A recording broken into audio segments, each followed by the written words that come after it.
the spirit of life is almost non-existent in the perceptual reality of the society that we're in. It's almost non-existent. They got religion, they got civilization, you know, they got military, they got politics, they got all education, they got all the stuff, but they don't have the spirit to live. I want you to listen to this man speak. His name is John Trudell.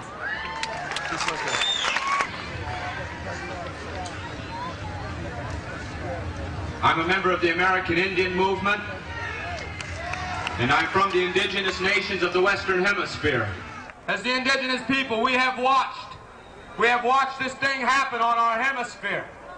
We have seen what has happened. We have seen them come in and confuse and attack. We understand that the issue is the land, the issue is the earth. We cannot change the political system. We cannot change the economic system. We cannot change the social system until the people control the land, and then we take it out of the hands of that sick minority that chooses to pervert the meaning and the intention of humanity. See, I have a real problem about all of this. I mean, see, to me, he was like a virus, a disease. But when I think about it, because I spent a lot of time protesting, trying to figure out how to deal with this disease. But I think that we really need to put serious thought into understanding that we're dealing with a disease. You know, it's like there's this predator energy on this planet.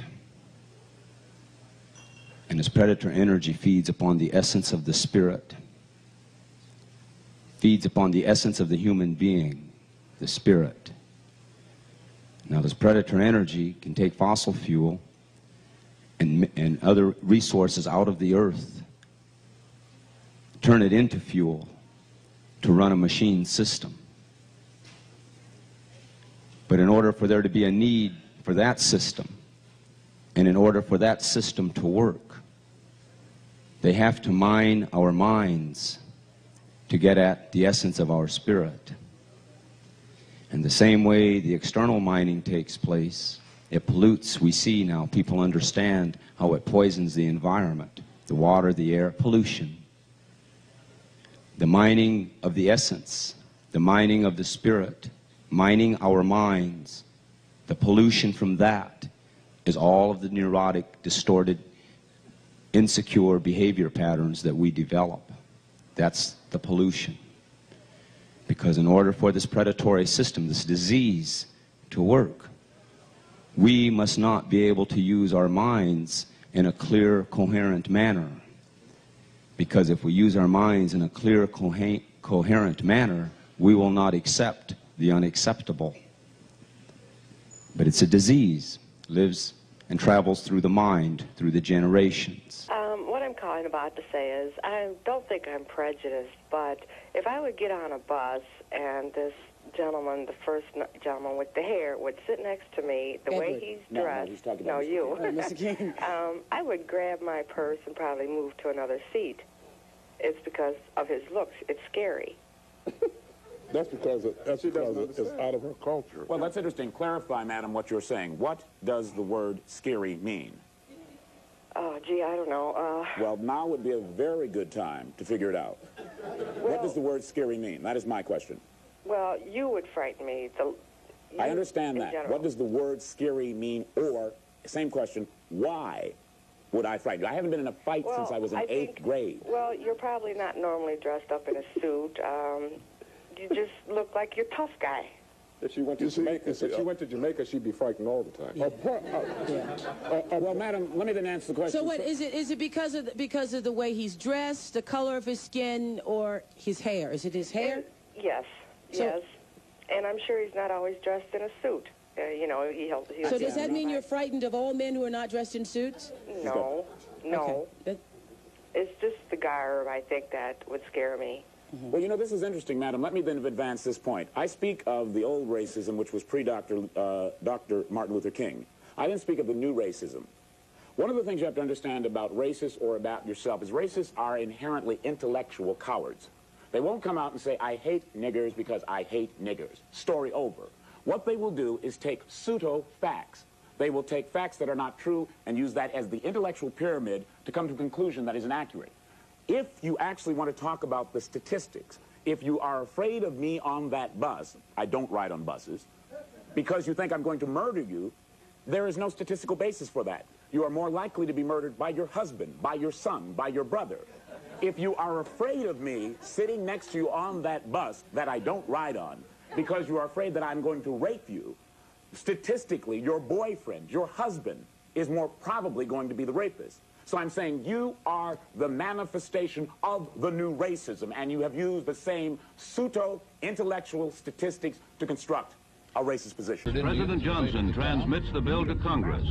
As Attorney General, The great lie is that it is civilization. It's not civilized. It has been literally the most bloodthirsty, brutalizing system ever imposed upon this planet. That is not civilization. That's the great lie, is that it represents civilization. That's the great lie. Or if it does represent civilization, and that's truly what civilization is, then the great lie is that civilization is good for us. I read a book called Indians of the Americas, and I, after reading the book, realized that I knew nothing about the American Indian, and that everything that we are taught about the American Indian is wrong. It's inaccurate. And our school books are hopelessly lacking, perhaps criminally lacking, in revealing what our relationship was with the Indian. When we hear, as we've heard throughout all our lives, no matter how old we are, that we are a country that stands for freedom, for rightness, for justice, for everyone, it simply doesn't apply to those who are not white. It just simply doesn't apply. And we were the most rapacious, aggressive, destructive, torturing, monstrous people who swept from one coast to the other, murdering and causing mayhem among the Indians. There's one Indian in the... There's no clear thought being exercised right now in the American public. They're allowing the insanity of the leaders, to make decisions, all right, that really are not in the best interest of the public. They're not in the best interest of the children of the public. They're not in the best interest of the grandchildren of the public. They're not in the best interest of the earth. They're not in the best interest of anyone. And that isn't revealed, because we don't like that image of ourselves. We don't like to see us. We like to see ourselves as perhaps John Wayne sees us. And and also what we've learned about the Indians has been largely taught to us by Hollywood and by motion pictures. They have educated us. So we naturally believe that when the Indians came, that the wagons circled and the Indians rode around and subjected themselves to terrible fire and died at a ratio of 65 to 1. Both barrels of a shotgun would always get 2 Indians. Yeah, and that wasn't the way it was at all. But anyway, Indians have been tragically misrepresented in films and in our history books, in our attitudes, in our reporting. And so we must set about to re-educate ourselves. We have lying dormant in us, we have a genetic memory.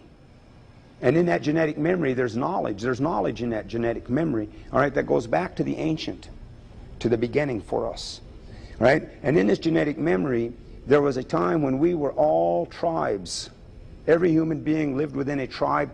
Every human being recognized this reality that the earth was the mother and the sun and the sky was the father. Father, sky, mother, earth. Recognized that in our totality as human beings, all right, our relationship was to that. At a time when we say, especially, that we are going to keep our treaties and that we do keep our word and that we, above all people, do keep our word, I think it's important to mention that there have been nearly 400 treaties written by the United States in good faith with the Indians, and every single one of them was abrogated. Means broken or changed or altered. From the political end, Ames' statement was same as Indians of all tribes, Alcatraz. You have a legal responsibility. Treaties are laws. By the Constitution, they're laws. But when I look at America now, going back to the treaty, this American generation, they don't look at the treaty as having any validity. All right, well, I'm going to say that was an agreement made between their ancestors and my ancestors. And when they break that treaty like that, they're telling me they have no spiritual connection to their past, no respect for their past. And if we want to get down to the realities of checking legislation that's been passed in the U.S. Congress and doing our homework on agencies such as the Federal Bureau of Investigation and these energy mobilization boards, we'll find out that they now have all the rights and the individuals are losing the rights. And it's almost sometimes I feel like a war is being waged against us. They lied to you, they confused you, they told you that you had freedom and democracy, but you go back, you read your Constitution, you read your Declaration of Independence, and you will see that the only people who could decide these freedoms were white males who owned property, and all the rest of us were excluded. For more than 6 months, a band of American Indians has been living without government approval on Alcatraz Island, the rock that used to be a federal penitentiary. And all attempts to get them off have so far failed.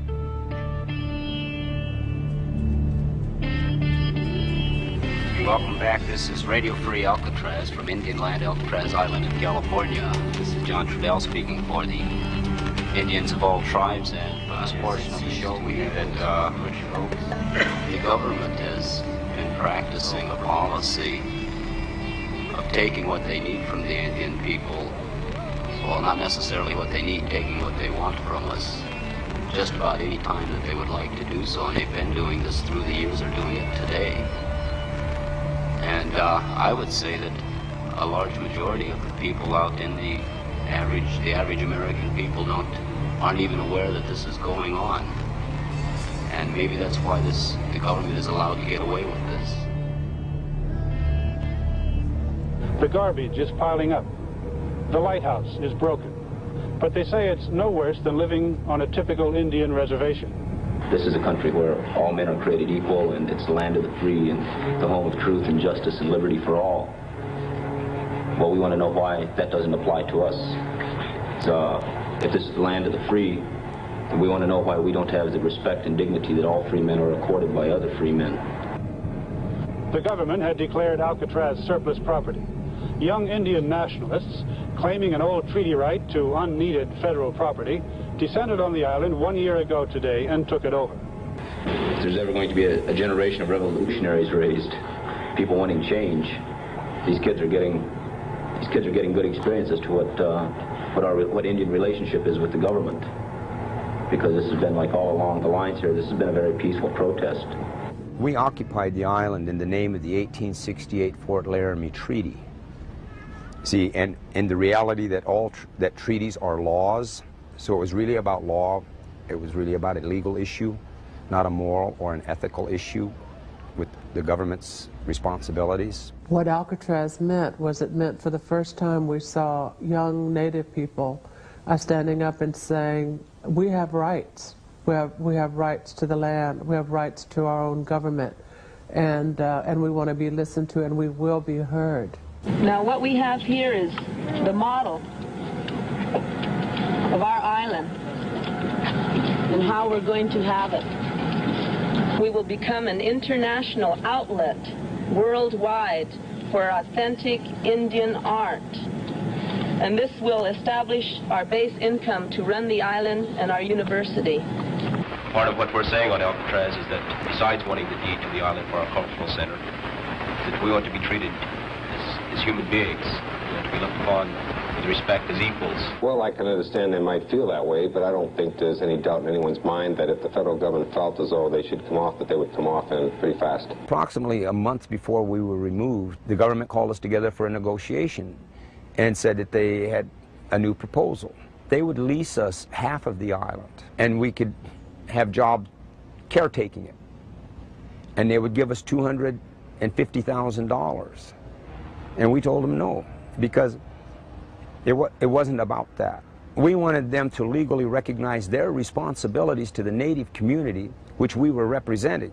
So for us, it was all or nothing. This is what it is that we need to have, and we will settle for nothing else.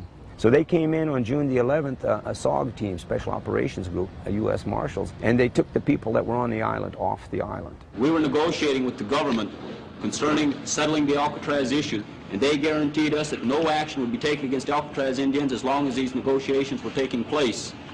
And then they turned around and they came out there and they took our people off the island. They called our attorney at 4:30 yesterday afternoon and told him that they would have word concerning the deed to the island. They would have it for us Monday morning. And that's what we were waiting for, and they came in while they were doing one thing with their left hand, they came in with their right hand. They lied to us. Hello. Go ahead, what's your question, please? My question concerns, you know, you blame it on the white man on how we came over and take your land. I don't understand when the Japanese are coming over and they're buying it, and that's okay. I don't see what this is about the Howleys coming over. You come over to our country and buy up our land too. You know, it works both ways. I don't see how you can have this rallies and everything against the white man. This is America, you know. Let me just say something to this caller. This is not America. This is Polynesia. Our country was stolen. That's one of your problems. You're ignorant, woefully ignorant. I am very active against Japanese ownership of our land. I have testified repeatedly at various commissions and at the legislature in opposition to any foreigner owning Hawaiian land. But you, caller, need to learn about Hawaiian history and about where you are. And that attitude that you have is the same attitude that Joey Carter has. You think you are in America. You are not in America. You are in a colony that is in Polynesia that was forcibly taken, just as, I might add, all of Eastern Europe was forcibly taken by the Soviet Union, which Americans think is a very, very bad place. The bad, bad Soviet Union. Well, the bad, bad United States of America took Puerto Rico, it took Alaska, it stole Indian land, it took Hawaii, it took Guam, it took Micronesia, Palau, and you had better learn that history because you are the recipient of an imperialist tradition. 500 years we have had to fight and resist and struggle against the oppressor who has come. They called us Indians and said that we didn't have any rights. They called us Indians and said that we were no longer people. They called us Indians and they used their manifest destiny mentality to justify their genocide against us. In the 1960s, the FBI launched what it called the COINTELPRO program, the counterintelligence program. And essentially it was a program within the FBI to infiltrate the civil rights movement and to destroy it from within and from without. In the late 60s, very early 70s, when activists within the Indian community started vocalizing their situation with regard to deprivations of human and civil rights, the FBI shifted or used the same basic tactics to go after AIM. I have to ask you this, since it's Columbus Day, does that mean anything to you as a Native person? I mean, with no disrespect to anyone, I think asking Native people to celebrate Columbus Day is kind of like asking the American people to celebrate Osama bin Laden Day. And I actually think that terrorism arrived on this hemisphere with Columbus because for us as Native people, the experience that we had was, you know, I mean, how did my land become somebody else's country? Our request for political asylum is built upon the reality that America is still conducting its genocidal war against the Indian people. Our request for political asylum is based on the reality that you cannot embarrass the American government. You cannot embarrass something that is built and based on greed, violence, and corruption. That cannot be done. We have never really seen the war go away. I mean, if you're dying from the 7th Cavalry's bullets, or if you're dying from induced poverty and racism and class systems and sex systems, all right, and you're dying from alcoholism and poverty, all right, or someone has come in now in the name of maximizing their profit, and they're getting you to work in the mines, the uranium mines, and you're dying from lung cancer, and you're dying from the cancers and the diseases that come out of that. You're dying. It's the same as the bullet killing you, and I see it all as a war. You know, like I've heard a lot of people talk about the theoretical nuclear war. What if it ever comes? Well, you know, let's alter our perspective on that a little bit and say, well, the nuclear war is here. That's what that dead Navajo uranium miner is. He's a victim of that war. That's what them stillbirths are that came out of 3 Mile Island. That's what the miscarriages and the stillbirths are in Pine Ridge, where the radioactivity's reached into the water. The nuclear war that is being waged against the people on the Western Hemisphere does not just happen and occur after the uranium has been made into plutonium. It occurs and it begins the day that one of the corporate terrorists decides, well, we're going to take the uranium from these Indians over here. And then in order to get the land, to get the uranium from under our land, and in order to maximize their profit at the same time, while they are doing this, they use their law enforcement agencies, such as the FBI. They use them as a private standing army for the corporate state, and the FBI comes into our communities and they attack us while they're calling us criminals.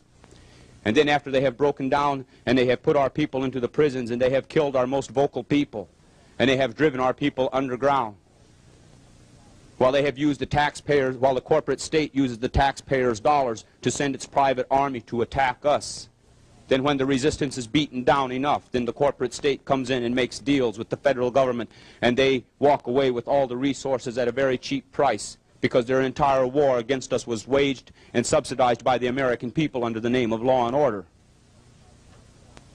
So they get it for nothing, and then they turn it around and sell it back to the American people. That is the principle behind maximizing the profit. It is the principle behind colonization. You know, and it's not just the U.S., it's Western civilization. France, England, Germany, they're not, you know, they're not immune to this. They're just as, in their technologic, civilized mindset, they're just as dangerous as the U.S. They're the parents of the Americans. America's their child, so they cannot remove themselves from responsibility for the behavior of their child. So it's not just the U.S. Everyone likes to point it at the U.S. You know, and that's what makes the other countries so dangerous, because they want to pretend it's not them. The United States isn't the only one that has enslaved its citizens as workers. You know, the United States isn't the only one that's feeding off of the mass of the people, and the United States didn't create the idea. It came from here. In the end, what allows this aggressive behavior to continue is the participation of the citizens of the democracies. You know, they'll turn around and they'll condemn the violence of their governments or other systems, but yet they, you know, they'll live off of the fruits of it. Power is something that emanates from us, from the human being.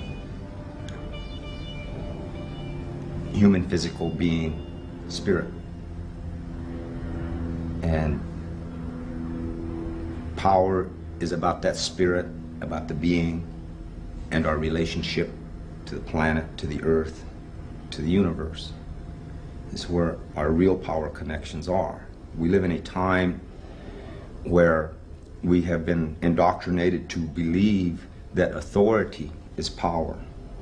So when we look externally and we see these ones that would feed off of us and control us, they have defined power from the material perception of the human, not of the being. So we look at economic systems as being power, but in reality an economic system is basically a system of authority. And we look at military systems as being power, but in reality that's another system of authority. Or religious systems, but these are systems of authority. But we have been programmed into believing that these things are power, and because we have really no influence in these things, no real accessibility to these things, and if we believe they have the power, then it doesn't say much for ourselves. So power really is about our relationship to life. See, maybe we should be developing our loyalty to this planet and this earth and our future, our descendants, more than we should be to governing political systems that have created all these problems. See, but now most people are trying to find solutions to the problems, but they're trying to do it within the confines of the confined abstractions of democracy. And so if they're not willing to think objectively about our responsibilities towards our own descendants, then they will come up with no solutions. They will only perpetuate the enslavement and feeding.